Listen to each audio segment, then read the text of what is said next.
L'Université de Lubumbashi a organisé ce mercredi 2 mars 2022 dans la salle Monseigneur Chibangu Tshishiko une conférence animée par le professeur Dr Denis Mukwege sous le thème « Le viol comme arme de guerre ». Ce thème représente tout le combat du prix Nobel de la paix 2018. La thématique sur le viol comme arme de guerre nous positionne dans le sujet de prédilection du président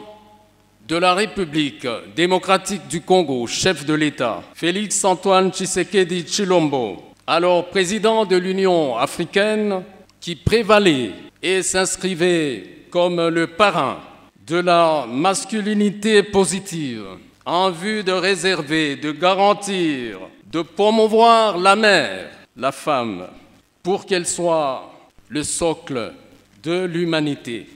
Nous voulons, en accueillant dans notre université le docteur Mukwege, prix Nobel de la paix, montrer qu'il est possible, à force de concertation et de mise en commun des valeurs en rapport avec la dignité de l'homme, supposer le Congo émergent. Le recteur de l'UNILO a peu avant de ponctuer son mot remis des présents à ses hôtes. Sous un ton plein d'émotions, le docteur Mukwege, qui a dit se sentir enfin chez soi, a rappelé que le problème de viol est un problème mondial, un fléau qu'il faut éradiquer à tout prix. Cette méthode comme une méthode de guerre, l'usage du viol comme une méthode de guerre n'est pas puni comme à l'instar par exemple de la famine ou du pillage. Et aujourd'hui, nous sommes en train de faire une campagne internationale